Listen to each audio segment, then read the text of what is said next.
ಯಾರೇ ಆಗಲಿ ಸಚಿವರಾಗಕ್ಕೂ ಮುಂಚೆ ಸಚಿವ ಸ್ಥಾನ ಬೇಕು ಅಂತ, ಸಚಿವ ಸ್ಥಾನ ಸಿಕ್ಕ ಬಳಿಕ ನಮ್ಮದೇ ನಿರೀಕ್ಷೆ ಇರಲಿಲ್ಲ ಅಂತ ಹೇಳ್ತಾರೆ. ಬಟ್ ಈ ಖಾತೆ ಕೊಡಲಿಲ್ಲ ಅಂದರೆ ಅಸಮಾಧಾನ.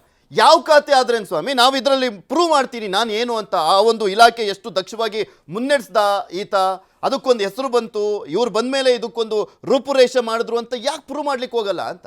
ಯಾಕೆ ಎಲ್ಲದರಲ್ಲೂ ಕೂಡ ನನಗಿಂಥದ್ದೇ ಬೇಕು, ಹುಲ್ಲುಗಾವಲಿನ ಖಾತೆಗಳೇ ಬೇಕು ಅಂತ ಎಲ್ರಿಗೂ? ಇಲ್ಲ ಹಂಗೆಲ್ಲ ಒಂದೇನು ಅಂತಂದರೆ ನಾವು ಈ ಪ್ರಶ್ನೆಗೆ ಉತ್ತರ ನನ್ನನ್ನು ಕೇಳಿದ್ರೆ ಅದು ತಪ್ಪಾಗುತ್ತೆ. ಯಾಕೆ ಅಂತಂದರೆ ಅವರು ಈ ಸಂದರ್ಭದಲ್ಲಿ ಅವ್ರಿಗೆ ಯಾವುದೋ ಒಂದಷ್ಟು ಕನಸುಗಳಿರ್ತವೆ. ಸೊ ನನಗಿಂಥದ್ದೊಂದು ಖಾತೆ ಸಿಕ್ಕರೆ ನನಗೆ ನ್ಯಾಯ ಕೊಡು. ಉದಾಹರಣೆಗೆ ನಾನು ಹೇಳೋದು, ಕೃಷ್ಣ ಬೈರೇಗೌಡರಿಗೆ ಕಂದಾಯ ಖಾತೆಯನ್ನು ಕೊಟ್ವಿ, ಸರ್ಕಾರ ಕೊಡ್ತು.